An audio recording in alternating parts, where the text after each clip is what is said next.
Interlude 2.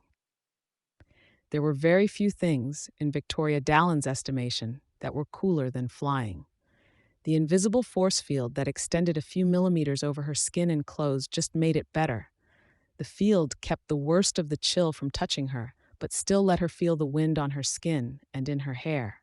Bugs didn't splint against her face like they did against car windshields, even when she was pushing 80 miles an hour. Spotting her target, she whooped and plunged for the ground, gaining speed where anyone else would be slowing down. She hit the asphalt hard enough to crack it and send fragments of it into the air, touching ground with her knee and foot, one arm extended. She stayed in that kneeling position for just heartbeats, letting her platinum curls and the cape that was draped over one of her shoulders flutter in the wake of air that had followed her descent. She met the eyes of her quarry with a steely glare. She'd practiced that landing for weeks to get it right. The man was a 20-something Caucasian with a shaved head, a dress shirt with the sleeves rolled up, jeans and work boots. He took one look at her and bolted. Victoria grinned as he disappeared down the far end of the alley. She rose from her kneeling position, dusted herself off, and ran her fingers through her hair to tidy it. Then she raised herself a foot off the ground and flew after him at an easy 45 miles an hour. It didn't take a minute to catch him, even with the head start she had given him. She flew just past him, grazing him. An instant later, she came to a dead stop, facing him. Again, the wind made for a dramatic flourish as it stirred her hair, her cape, and the skirt of her costume. "The woman you attacked was named Andrea Young," she spoke. The man looked over his shoulder, as if gauging his escape routes. "Don't even think about it, Fugly," she told him. "You know I'd catch you, and trust me, I'm already pissed off enough without you wasting my time." "I didn't do anything," the man snarled. "Andrea Young." Victoria raised her voice. As she shouted, she exercised her power. The man quailed as though she'd slapped him. A black college student was beaten so badly she needed medical attention. Her teeth were knocked out. "You're trying to tell me that you, a skinhead with swollen knuckles, someone who was in the crowd watching paramedics arrive with an expression bordering on glee, you didn't do anything." "I didn't do nothing worth caring about," he sneered. His bravado was tempered by a second look over his shoulder, as though he'd very much like to be elsewhere right that moment. She flew forward, her fists catching him by the collar. For just a moment, she contemplated slamming him up against a wall. It would have been fitting and satisfying to shove him hard enough against the brick to crack it, then drop him into the dumpster that sat at the wall's base. Instead, she pulled up a little, bringing the two of them to a stop. They were now just high enough above the ground that he'd feel uncomfortable with the height. The dumpster, mostly empty, was directly below him, but she doubted he was paying attention to anything but her. "I think it's a safe bet to say you're a member of Empire 88, she told him, meeting his eyes with a hard stare. "Or at least, you've got some friends who are. So here's what's going to happen. You're going to either tell me everything the Triple E's have been up to, or I'm going to break your arms and legs, and then you're going to tell me everything." As she spoke, she ratcheted up her power. She knew it was working when he started squirming just to avoid her gaze.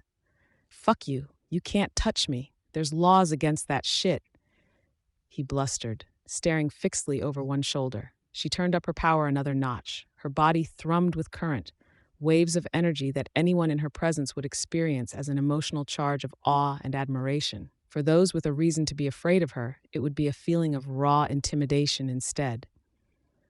"Last chance," she warned him. Unfortunately, fear affected everyone differently. For this particular asshole, it just made him dig in his heels and become obstinate. She could see it in his body language before he opened his mouth. This was the sort of guy who reacted to anything that spooked or unsettled him with an almost mindless refusal to bend. "Lick my hairy, sweaty balls," he snarled, before punctuating it with a spat. "Cunt." She threw him.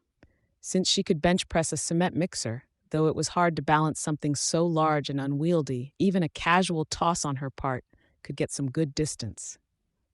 He flew a good 25 or 30 yards down the back road before hitting the asphalt, and rolled for another 10.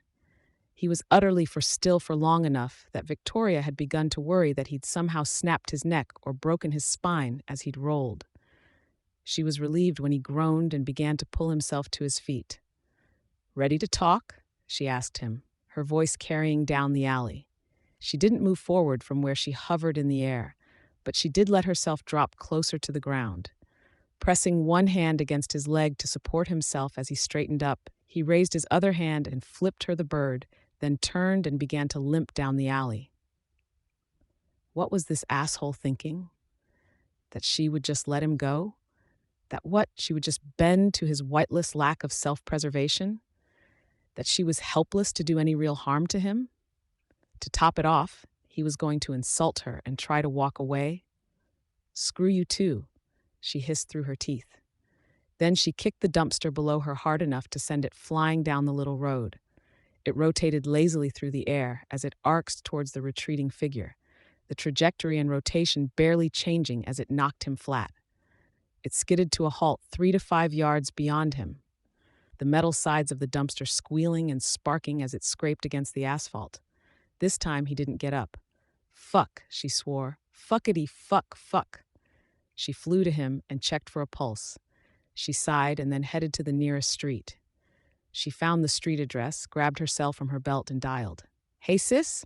Yeah, I found him. That's sort of the problem. Yeah. Look, can we talk about this later? Yeah, I'm at Spader and Rock. There's this little road that runs behind the buildings. Downtownish, yeah. Yeah? Thanks." Victoria returned to the unconscious skinhead, checked his pulse, and listened intently for changes in his breathing. It took a very long 5 minutes for her sister to arrive. "Again, Victoria?" The voice disturbed her from her contemplations. "Use my code name, please," Victoria told the girl. Her sister was as different from her as night was from day. Where Victoria was beautiful, tall, gorgeous, blonde, Amy was mousy. Victoria's costume showed off her figure with a white one-piece dress that came to mid-thigh with shorts underneath, an over-the-shoulder cape, high boots, and a golden tiara with spikes radiating from it, vaguely reminiscent of the sun's rays or the Statue of Liberty. Amy's costume, by contrast, was only a shade away from being a burqa. Amy wore a robe with a large hood and a scarf that covered the lower half of her face. The robe was alabaster white and had a medic's red cross on the chest and the back. "Our identities are public," Amy retorted, pushing the hood back and scarf down to reveal brown frizzy hair and a face with freckles spaced evenly across it. "It's the principle of the thing," Victoria replied. "You want to talk about principles, Glory Girl?" Amy asked in the most sarcastic tone she could manage. "This is the sixth time you've nearly killed someone. That I know about." "I'm strong enough to lift a SUV over my head," Victoria muttered. "It's hard to hold back all the time." "I'm sure Carol would buy that line," Amy said, making it clear in her tone she wasn't, "but I know you better than anyone. If you're having trouble holding back, the problem isn't here." She poked Victoria in the bicep. "It's here." She jabbed her sister in the forehead, hard. Victoria didn't even blink. "Look, can you just fix him?" Victoria pleaded. "I'm thinking I shouldn't," Amy said quietly. "What?" "There's consequences, Vicky. If I help you now, what's going to stop you from doing it again? I can call the paramedics. I know some good people from the hospital. They could probably fix him up all right." Hey, Victoria said. "That's not funny. He goes to the hospital. People ask questions." "Yeah, I'm well aware," Amy said, her voice hushed. "This isn't like me getting grounded. I'd get pulled into court on charges of aggravated assault and battery. That doesn't just fuck with me. It fucks with our family, all of New Wave, everything we've struggled to build." Amy frowned and looked at the fallen man. "I know you're not keen on the superhero thing, but you'd really go that far? You'd do that to us? To me?" Amy pointed a finger at her sister. "That's not me. It's not my fault we're at this point. It's you. You're crossing the line, going too far, which is exactly what people who criticize New Wave are scared of. We're not government-sponsored. We're not protected or organized or regulated in the same way. Everyone knows who we are under our masks. That means we have to be accountable. The responsible thing for me to do as a member of this team is to let the paramedics take him and let the law do as it sees fit." Victoria abruptly pulled Amy into a hug. Amy resisted for a moment, then let her arms go limp at her sides. This isn't just a team, Ames, Victoria told her. We're a family. We're your family. The man lying just a matter of feet away stirred, then groaned, long and loud. My adoptive family, Amy mumbled into Victoria's shoulder, and stop trying to use your frigging power to make me all squee over how amazing you are. Doesn't work. I've been exposed so long I'm immune. It hurts, the man moaned. I'm not using my power, dumbass, Victoria told Amy, letting her go. I'm hugging my sister, my awesome, caring, and merciful sister. The man whined louder. I can't move. I feel cold. Amy frowned at Victoria. I'll heal him. But this is the last time. Victoria beamed. Thank you. Amy leaned over the man and touched her hand to his cheek. Slingshot break to his ribs, fractured clavicle, broken mandible, broken scapula, fractured sternum, bruised lung, broken ulna, broken radius. I get the point, Victoria said. Do you? Amy asked. Then she sighed. I wasn't even halfway down the list. This is going to take a little while. Sit. Victoria crossed her legs and assumed a sitting position, floating a half-foot above the ground. Amy just knelt where she was and rested her hand on the man's cheek. The tension went out of his body, and he relaxed. How's the woman, Andrea? Better than ever, physically, Amy replied.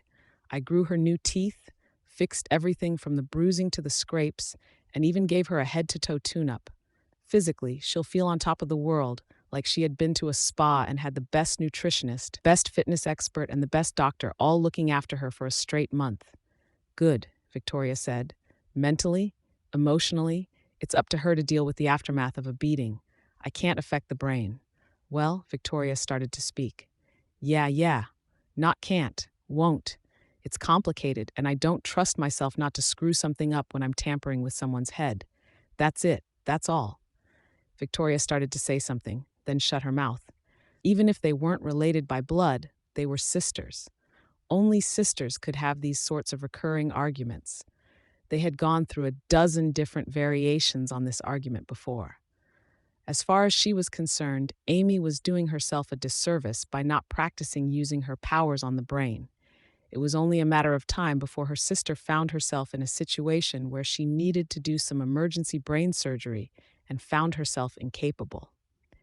Amy, for her part, refused to even discuss it. She didn't want to raise a sensitive issue when Amy was in the process of doing her a major favor. To change the subject, Victoria asked, Is it cool if I question him? Might as well, Amy sighed. Victoria tapped the man a few times on the forehead to get his attention. He could barely move his head, but his eyes lolled in her direction. Ready to answer my questions, or do me and my sister just walk away and leave you like this? I sue you, he gasped out, then managed and added, whore. Try it. I just love to see a skinhead with a few broken bones go up against a super-heroine whose mom just happens to be one of the best lawyers in Brockton Bay. You know her, right? Brandish, he said. That's her name in costume. Normally she's Carol Dallon. She'd kick your ass in court, believe me, Victoria said. She believed it. What the thug didn't understand was that even if he lost the case, the media circus that would be stirred up would do more damage than anything else. But she didn't need to inform him of that. She asked him, So do I get my sister to leave you as you are? Or are you willing to trade some information for relief from months of incredible pain and a lifetime of arthritis and stiffness in your bones? An erectile dysfunction, Amy said, just loud enough for the thug to hear her. You fractured your 9th vertebra. That's going to affect all nerve function in extremities below your waist. If I leave you like you are, your toes will always feel a little numb, and you'll have a hell of a time getting it up, if you know what I mean. The skinhead's eyes widened a fraction. You're fucking with me. I have an honorary medical license, Amy told him, her expression solemn. I'm not allowed to fuck with you about stuff like that. Hippocratic oath. Isn't that do no harm? The thug asked. Then he groaned, long, loud, and with the slightest rattle in his breath, as she removed her hand from his body. That's just the first part of it, like how freedom of speech and the right to bear arms is just the first part of a very long constitution. It doesn't look like he's cooperating, Glory Girl. Should we go? Fuck, the man shouted, then winced, tenderly touching his side with one hand. I'll tell you. Please, just do what you were doing. Touch me and make the pain go away. Put me back together. Fix me? Amy touched him. He relaxed, and then he started talking. Empire 88 is extending into the docks on Kaiser's orders. Lungs in custody, and whatever happens, the ABB is weaker than it was. That means there's territory for grabs, and the Empire sure ain't making progress downtown. Why not? Victoria asked him.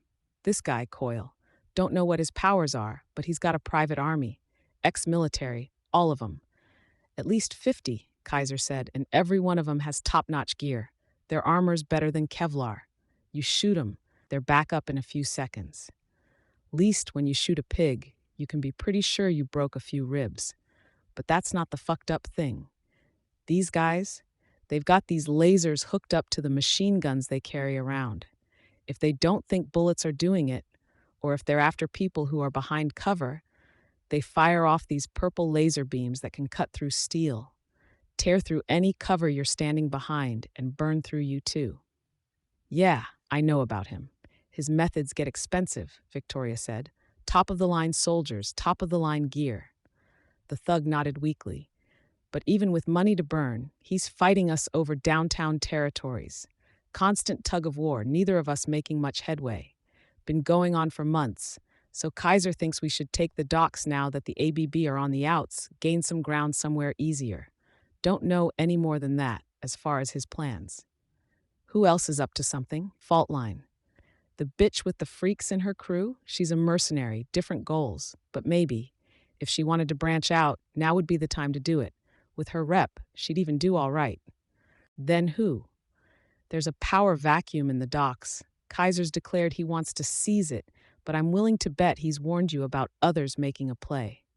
The skinhead laughed, then winced. Are you dense, girl? Everyone's going to make a play. It's not just the major gangs and teams that are looking for a slice of the pie there. It's everyone. The docks are ripe for the taking. The location's worth as much money as you'd get downtown. It's the go-to place if you want to buy black market. Sex, drugs, violence. And the locals are already used to paying protection money. It's just a matter of changing who they pay to. The docks are rich territory, and we're talking the potential for a full-scale fucking war over it. He looked up at the blonde superheroine and laughed, her lips set into a firm line. He continued, You want to know my guess? Empire 88 is going to take the biggest slice of the docks because we're strong enough to. Coyle's going to stick his thumb in just to spite us. ABB is going to hold on to some. But you're also going to have a bunch of the little guys trying to take something for themselves. Uber and Leet, Circus, the Undersiders, Squealer, Trainwreck, Stain, others you've never heard of. They're going to stake out their ground, and one of two things is going to happen. Either there's war, in which case civilians get hurt and things get bad for you, or there's alliances between the various teams and solo villains and shit gets even worse for you. He broke into laughter yet again. Come on, Panacea, Victoria said as she stood up, touched ground with her boots and brushed her skirt straight. We've gotten enough. You sure? I'm not done yet, Amy told her. You fixed the bruises and scrapes, broken bones.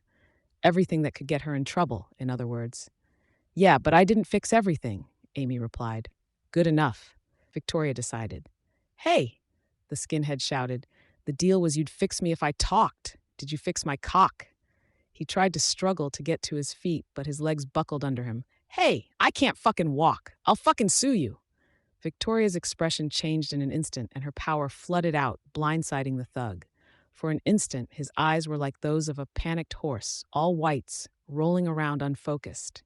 She grabbed him by the shirt collar, then lifted him up and growled into his ear, her voice just above a whisper.